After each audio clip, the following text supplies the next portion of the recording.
गणेशपुराणम् उपासनाखण्ड 91तमोऽध्यायः। गजाननस्य स्तुतिः। व्यास उवाच अन्यत् कथय मे देव गणेशस्य कथान्तरम् शृण्वतो मे मनोऽत्यन्तम् उत्सुकं भवति प्रभो।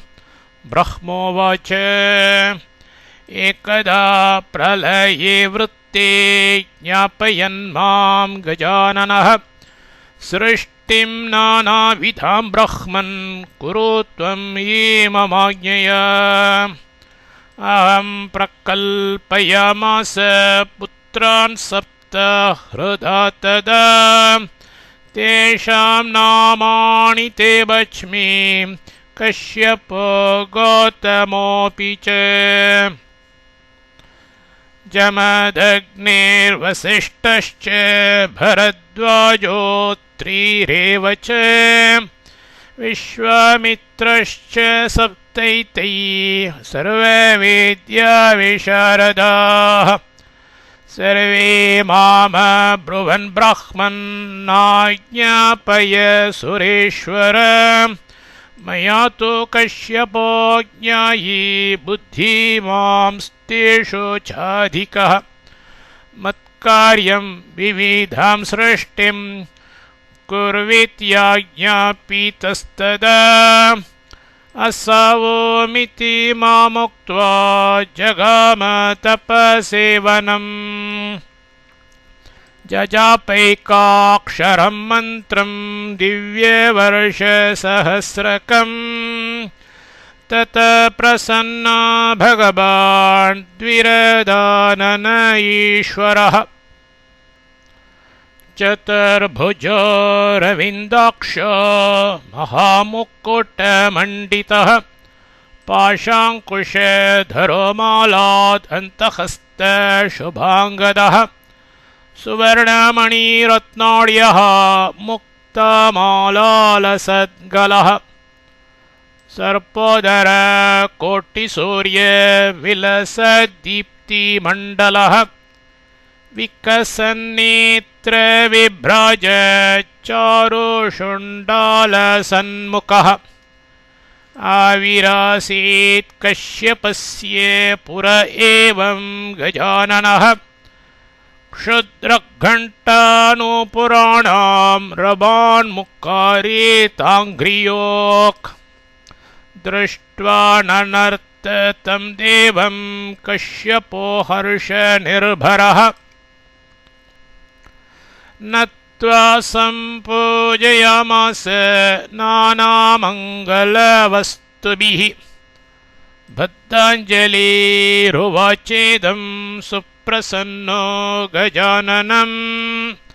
धन्यो मे जनको माता तपज्ञानं वपुश्च धृक्। धन्येयं धरणी तत् वीरोद्वृक्षफलानि च। धन्य एकाक्षरो मन्त्रो येन दृष्टो किलेश्वरः। गजानन प्रसन्नात्मा परमात्मा परात्परः।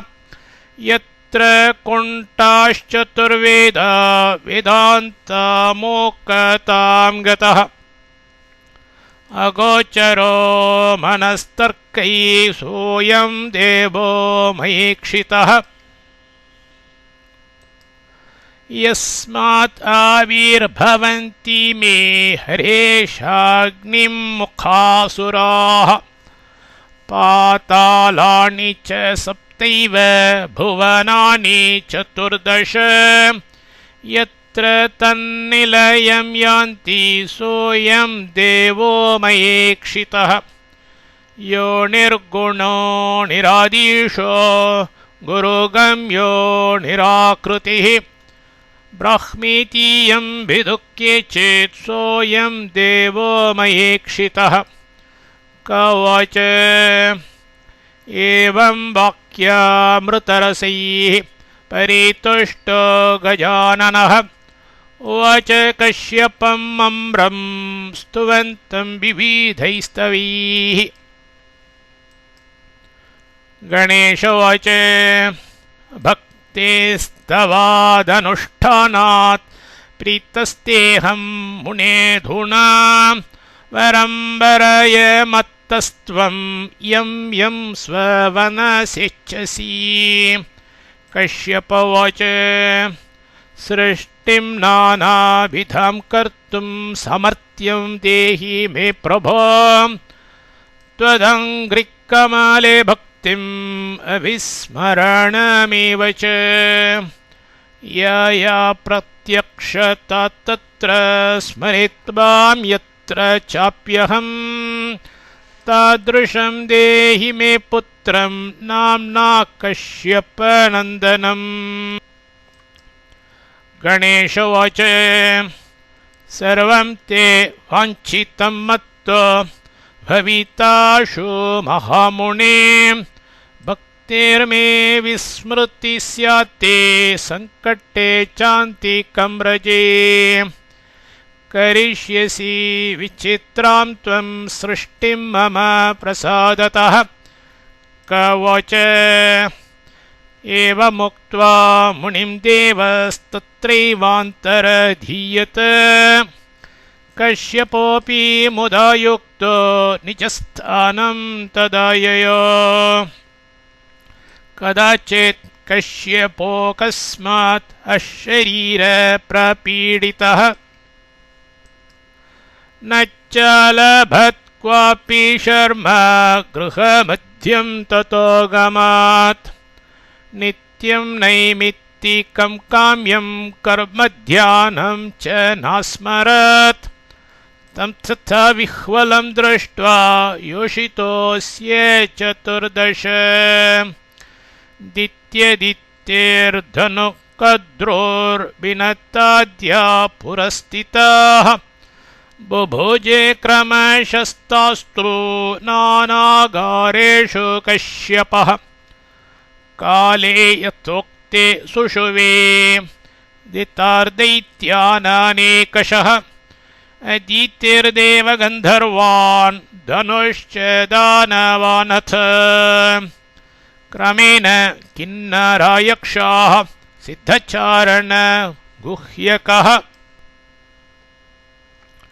पशवश्च तथारण्या ग्राम्याश्चासन्ननेकशः। पृथिवी पर्वतवृक्षाः समुद्रासरितोलता धान्यानि धातवो रत्ना मुक्ता कृमिपिपीलिकाः। सर्पा पक्षी गणास्ताभ्यः सर्वमासी चराचरम्। एवं दृष्ट्वा स सन्तानं जातं नानाविधां तदा। जहर्ष कश्यपो धीमान् नानामन्त्रान् समादिशत्। शोधयित्वा रणधनं सिद्धारिचक्रमीक्ष्य च षोडशार्णं च कस्मिंश्चित् तथाष्टादशवर्णकम्। एकाक्षरं च कस्मिंश्चित् अन्यस्मै च षडक्षरम्। पञ्चार्णम् अष्टाक्षरं च द्वादशाक्षरमेव च कस्मैचिच्च महामन्त्रं ददौ स मुनिपुङ्गवः। कुर्वन्त्वनुष्ठितं तावत् यावद्देवो निरीक्ष्यते। गजाननोऽखिलाधारः सर्वसिद्धिप्रदायकः। एवमाज्ञापयत्तांश्च ते च जग्मुस्तथैव हि तपसे बहुशो देशान् जेपुः स्वं स्वं मनुं तदा। आसने भोजने देवं निद्रायां जागरेऽपि च अनन्यभक्त्या देवेशं सस्मरुस्ते गजाननम्। दिव्यवर्षसहस्रान्ते परितुष्टो गजाननः आविरासीत् अनेकात्मा तत्पुरः करुणानिधिः यो यथा ध्यातवान् देवं तादृशस्तत्परोऽभवत् कस्यचित् पुरतश्चासीन् मेघाभोष्टमहाभुजः कस्यचित् पुरतस्त्वासीत् शशिवर्णश्चतुर्भुजः अग्रे कस्यचिदारक्तः षड्भुजोऽसौ गणेश्वरः सहस्रनयनस्तावत् भुजोऽसावपि कस्यचित् भाति बालस्वरूपोऽपि युवा वृद्धोऽपि भासते दश द्वादश दोर्दण्डो धूम्रवर्णो महन्महः अष्टादश भुजोऽप्यासीत् कोटिसूर्यसमप्रभः तेजोरूपो महाकाये आखुवाहनपृष्ठगः सिंहगो बर्हिगो वापि गजास्योनैकवक्त्रवान् दृष्ट्वा देवं तु ते सर्वे नैकदा तुष्टुवुर्मुदा बद्धाञ्जलिपुटा नम्रा भक्त्या देवं गजाननम् सर्वे ऊचुः यतोऽनन्तशक्तिरनन्ताश्च जीवा यतो निर्गुणादप्रमेयाद्गुणास्ते यतो भाति सर्वं त्रिधा भेदभिन्नम् सदा तं गणेशं नमामो भजामः यतश्चाविरासी जगत्सर्ववेत्तु तथाब्जासनो विश्वगो विश्वगोप्ता ततेन्द्रादयो दैत्यसङ्घा मनुष्याः सदा तं गणेशं नमामो भजामः यतो वह्निभाणो भवो भोर्जलं च यतः सागराश्चन्द्रमा व्योमवायुः यतस्थावरा जङ्गमा वृक्षसङ्घाः सदा तं गणेशं नमामो भजामः यतो दानवः किन्नरा यक्षसङ्घाः यतश्चारणावारणाश्वापदाश्च यतः पक्षिकीटा यतो वीरुदश्च सदा तं गणेशं नमामो भजामः यतो बुद्धिरज्ञाननाशो मुमुक्ष यतः सम्पदो भक्तसन्तोषकः स्युः यतो विघ्ननाशो यतः कार्यसिद्धिः सदा तं गणेशं नमामो भजामः